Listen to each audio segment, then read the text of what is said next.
নমস্কার বন্ধুরা, বাণীকথা চ্যানেলে আপনাদের সকলকে স্বাগত জানাই। আজকের এই ভিডিওটি অবশ্যই মন দিয়ে দেখুন।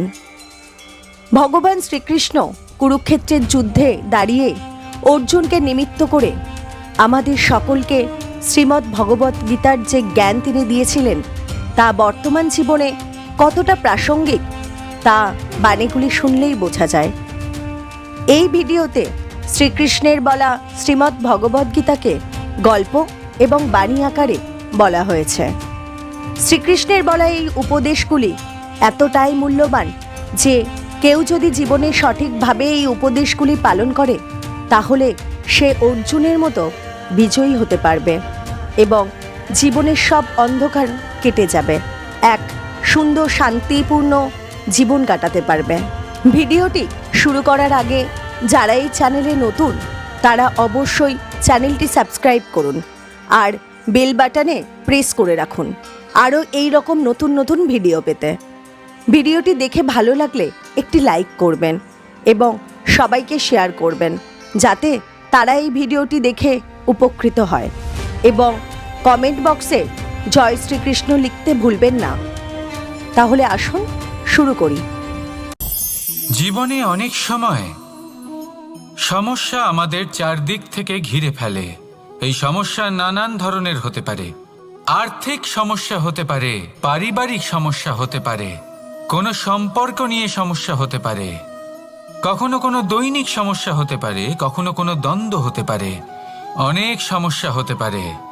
কিন্তু যখনই কোনো সমস্যা আসে আমাদের মনে তার জন্য একটা উত্তর অবশ্যই থেকে থাকে যা আমাদের অন্তরে রয়েছে।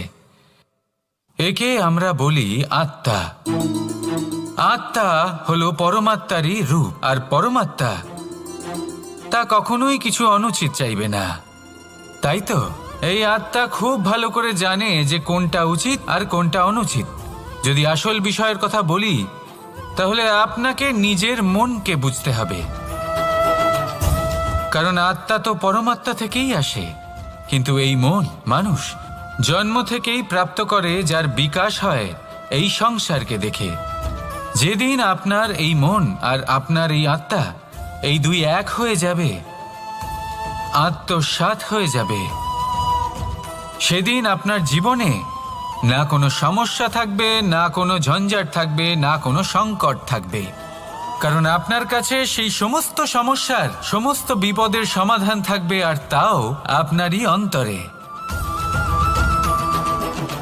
তাহলে আসুন আর আমার সাথে ভালোবেসে বলুন রাধা রাধা। ভক্তি আর শক্তি, এই দুইয়ের মধ্যে সম্পর্ক অত্যন্ত সরল।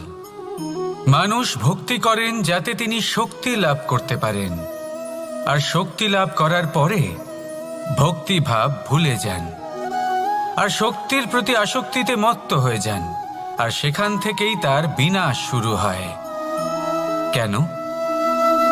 কারণ ভক্তির দ্বারা প্রাপ্ত শক্তি অন্য কারোর হিতের জন্য ব্যবহার করতে হয়, অন্য কারোর মঙ্গল করার জন্য ব্যবহার করতে হয়, কারোর বিনাশের জন্য নয়।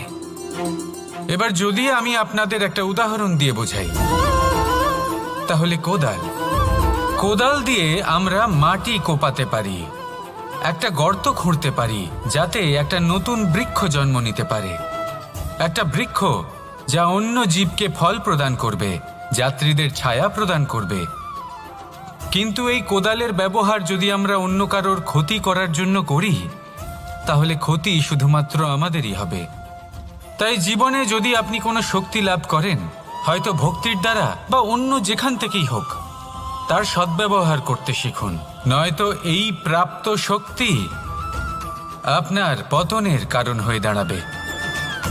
তাহলে আসুন আমার সাথে ভালোবেসে বলুন রাধা রাধা। বরদান অত্যন্ত বিচিত্র এক বিষয়, কিন্তু দেখতে গেলে এই বরদান কি না করতে পারে। এক দরিদ্রকে রাজা বানিয়ে দিতে পারে, একজন দুর্বলকে এই সংসারের সব থেকে শক্তিশালী ব্যক্তি বানিয়ে দিতে পারে। কিন্তু আমরা ভুলে যাই এক অত্যন্ত গুরুত্বপূর্ণ কথা। বরদান এই শব্দের শেষে দান লুকিয়ে রয়েছে। এই দান কথাটা অত্যন্ত গুরুত্বপূর্ণ। আমাদের মনে রাখা উচিত এই বরদান আমরা দানে পেয়েছি, আর তাই তার সম্মান করা উচিত, কখনোই অহংকার করা নয়। আর যে ব্যক্তি বরদান পেয়ে অহংকার করেন তার যা ক্ষতি হয় তা হলো এই বরদান তার থেকে কেড়ে নেওয়া হয়। বর অর্থাৎ শ্রেষ্ঠ, অর্থাৎ বরদানের অর্থ হলো একটা শ্রেষ্ঠ দান, এবং তার ব্যবহার যদি আপনি কারোর ক্ষতি করার জন্য করেন তাহলে ক্ষতি শুধুই আপনার হবে। তাহলে এই বরদানের সম্মান করুন, উচিত পথে চলুন, আর উচিত উদ্দেশ্য নিয়ে এর ব্যবহার করুন, সব কিছু ভালোই হবে।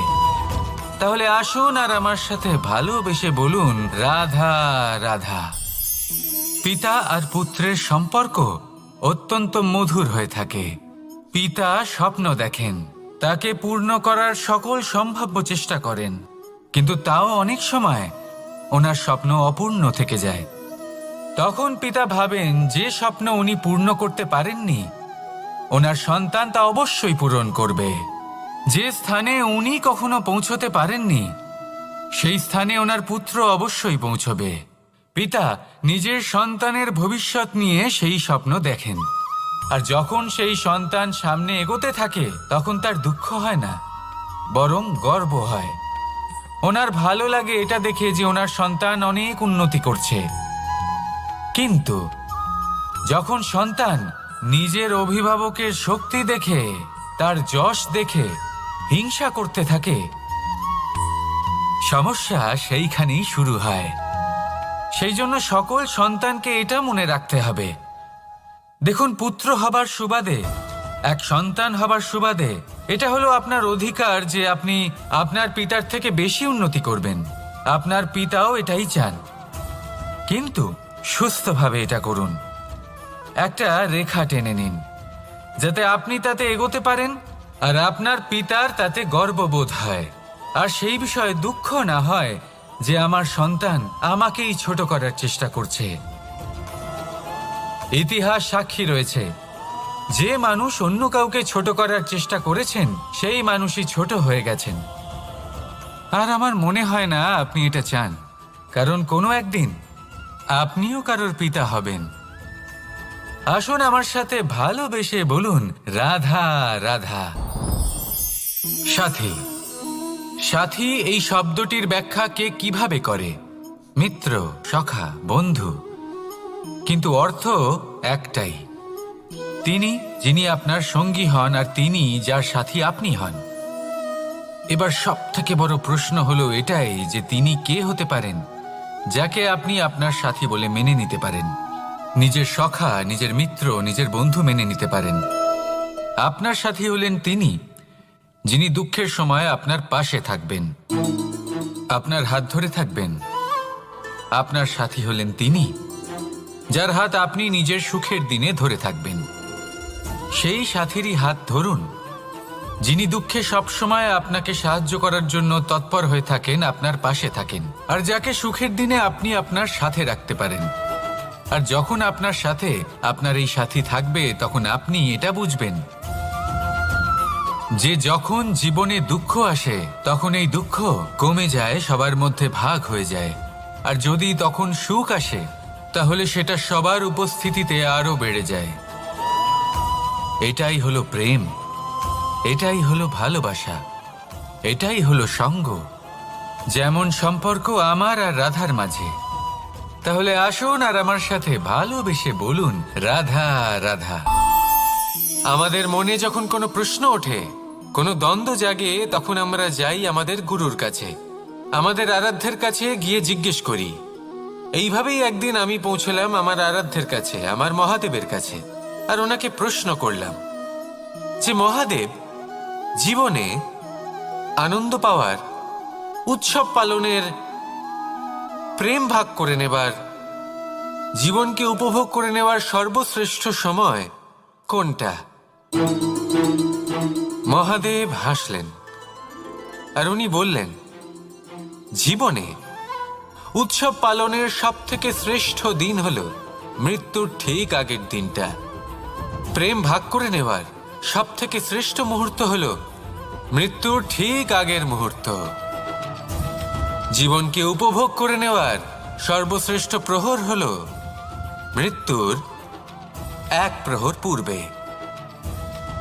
তখন আমি চমকে গেলাম। আমি বললাম, কিন্তু মহাদেব, মৃত্যু তো অনিশ্চিত, আমরা জানিও না কবে আমাদের মৃত্যু হবে। মহাদেব আবার হাসলেন। উনি বললেন যে যদি আমরা এভাবে জীবন কাটাই যে আমরা জীবনের প্রত্যেক দিন, প্রত্যেক মুহূর্ত, প্রত্যেক প্রহর শেষ বলে মনে করি, তাহলে আমাদের সমস্ত জীবন আনন্দের সাথেই অতিবাহিত হবে। কি বলেন? তাহলে আপনিও এই কথা মনে রাখুন আর আমার সাথে ভালোবেসে বলুন, রাধা রাধা। জীবনে অগ্রসর হওয়ার জন্য আমাদের কাকে প্রয়োজন হয়? মাতা পিতা, বন্ধু, প্রেম, সাহায্য, অর্থ, পরিশ্রম, আশা। ভিন্ন ভিন্ন মানুষ ভিন্ন ভিন্ন বিকল্প চয়ন করে। যদি আমি আপনাকে বলি, তাহলে জয় আর পরাজয়ের মন্ত্র দুটো শব্দের উপর নির্ভর করে, মেনে নেওয়া আর দৃঢ় হওয়া। যদি মেনে নেন তাহলে হেরে যাবেন, যদি দৃঢ় হন তাহলে নিশ্চিত রূপে জয়ী হবেন। যদি কখনো আপনি ক্লান্ত হয়ে ওঠেন, আপনি দুঃখী হন, পুরোপুরি ভেঙে পড়েছেন, তখন মেনে নেবেন না যে আপনি ভেঙে পড়েছেন, নয়তো হেরে যাবেন। তখন উল্টে স্থির করবেন যে যাই হয়ে যাক না কেন আমি জয়ী হবই। আর আপনি দেখবেন যে জয় নিশ্চিত রূপে আপনার কাছেই আসবে। তাহলে এই কথা মনে রাখবেন আর আমার সাথে ভালোবেসে বলবেন, রাধা রাধা। সময়, জীবন, কাল। দেখতে গেলে এই তিনটি শব্দ একটি শব্দেরই সমার্থক শব্দ মনে হয়, কিন্তু এই শব্দগুলির অর্থ কি সমান? কখনোই নয়। হ্যাঁ, এই সময় চলতে থাকে, জীবন চলতে থাকে, কালচক্র চলতে থাকে। এই সময় কেটে যায়, কিন্তু এই জীবন, একে যাপন করতে হয়। কি বলেন? এই জীবনে কিছু করুন বা কিছু না করুন, জীবন এমনি কেটে যাবে, আপনি জানতেও পারবেন না। কিন্তু সেটা আমাদের উদ্দেশ্য নয়, একে যাপন করতে হবে। এই জীবনে প্রেরণা পেতে শিখুন, প্রেরণা দিতে শিখুন, আহ্বান গ্রহণ করতে শিখুন, আহ্বান জানাতে শিখুন, মহান কাজ করতে শিখুন, ধন্যাত্মক বোধ জাগিয়ে তুলুন। জীবন অতিবাহিত করার অর্থ কি তা আপনি শিখে যাবেন।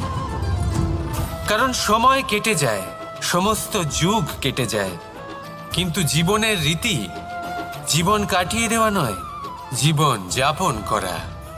এই জীবন সম্পূর্ণরূপে অনুভব করতে হবে, নতুন পথ বানাতে হবে।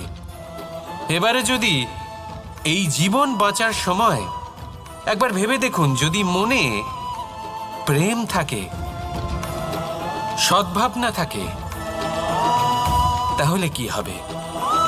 এই জীবনকে বাঁচার অনুভূতিটাই অন্যরকম হয়ে যাবে, একটা আনন্দময় অনুভূতি লাভ করবেন।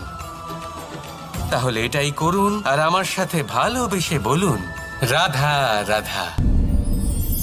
আপনি কি কখনো কোনো জলের ধারা দেখেছেন?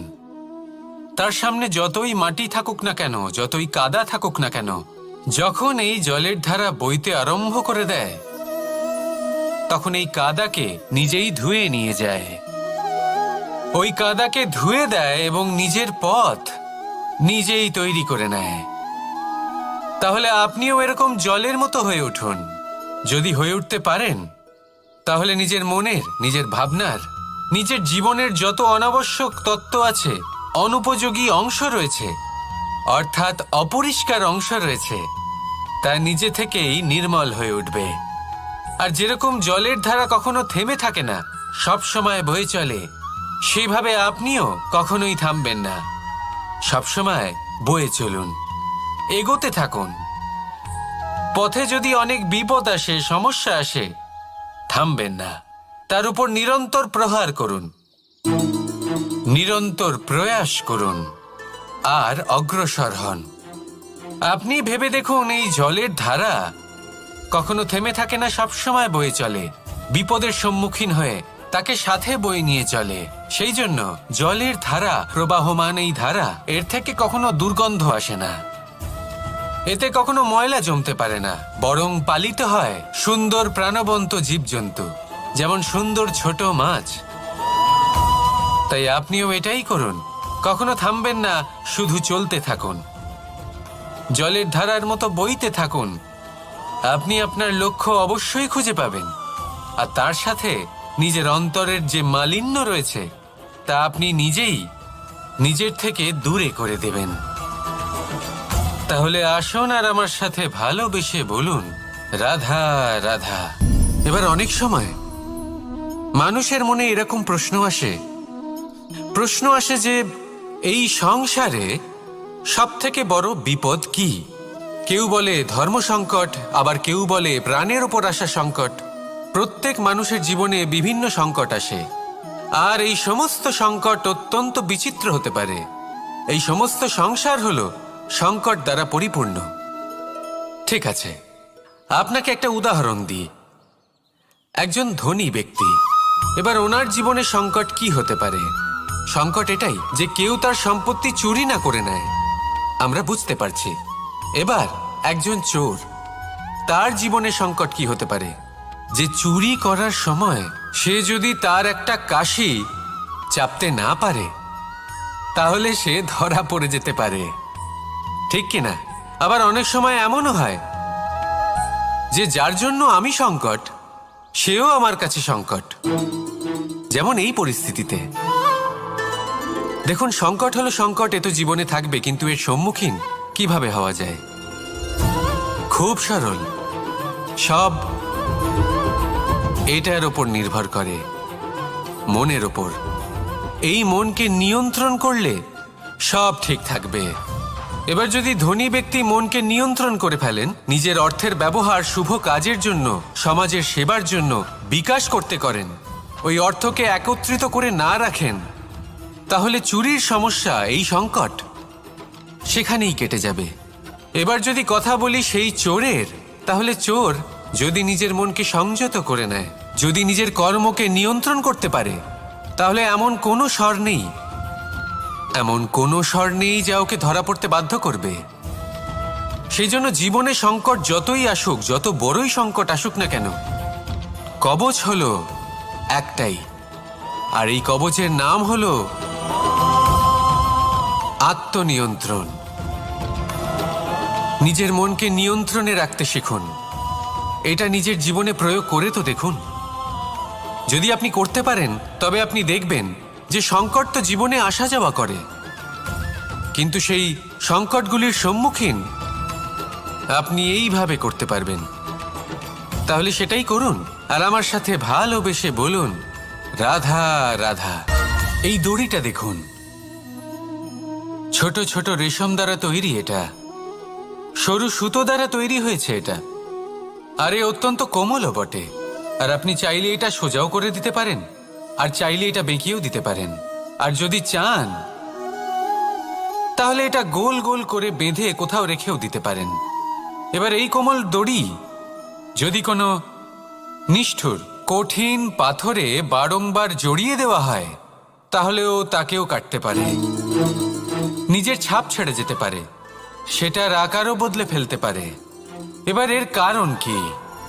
এর কারণ হলো অভ্যাস আর নিরন্তর প্রচেষ্টা। যদি আপনিও চেষ্টা করেন আর নিরন্তর কর্ম করে যান, তাহলে আপনার প্রারব্ধ পাথরের মতো কঠিনই হোক না কেন, তাতে ভাঙন ধরিয়েও আপনি নিজের লক্ষ্যে অবশ্যই পৌঁছতে পারবেন। একটা গুরুত্বপূর্ণ কথা মনে রাখবেন, সুকর্মের অভ্যাস আর নিরন্তর প্রয়াস, এই হলো সাফল্যের মন্ত্র। তাহলে জীবনে এই মন্ত্র আনুন, আর আমার সাথে ভালোবেসে বলুন, রাধা রাধা। বসন্ত ঋতু, এই সময় মন আনন্দে ভরে থাকে, এমন মনে হয় যেন আমরা আকাশে বিচরণ করতে চলে যাই, কিন্তু সেটা তো সম্ভব নয়। সেই জন্য হয়তো আমরা ঘুড়ি ওড়াই, এই ঘুড়িকে নিজেদের প্রতিরূপ মনে করে।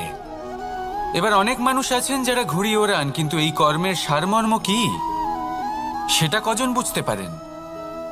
আপনি এটা মনে করুন যে আপনি হলেন সেই ঘুড়ি, আর এই সুতো যিনি ধরে রয়েছেন তিনি হলেন পরমাত্মা। আর এই সুতো যেখান থেকে শুরু হয় সেই লাটাই হলো আমাদের কর্মচক্র। এবার আপনি নিজেই অনুমান করুন যে এই উড়ান কার ওপর নির্ভরশীল, পরমাত্মার ওপর আর আপনার কর্মের ওপর। যদি পরমাত্মা আপনার হাত ধরে থাকেন, আপনার সাথে থাকেন, যদি আপনি শুভ কর্ম করতে থাকেন, আপনি এই আকাশে উড়তে থাকবেন। কিন্তু কোথাও যদি পরমাত্মার সাথে এই বন্ধন ছিন্ন হয়, আপনার কর্মচক্র খারাপ হয়ে যায় বা থেমে যায়, তাহলে আপনার এই ঘুড়ি কেটে যাবে আর দূরে কোনো গাছের ডালে গিয়ে আটকে যাবে। তাই শুধুমাত্র ঘুড়ি ওড়াবেন না, তার থেকে শিখুন, পরমাত্মার সাহচর্যে থাকুন, সবসময় শুভ কর্ম করতে থাকুন আর সবসময় এই আকাশে উড়তে থাকুন। আসুন আর আমার সাথে ভালোবেসে বলুন রাধা।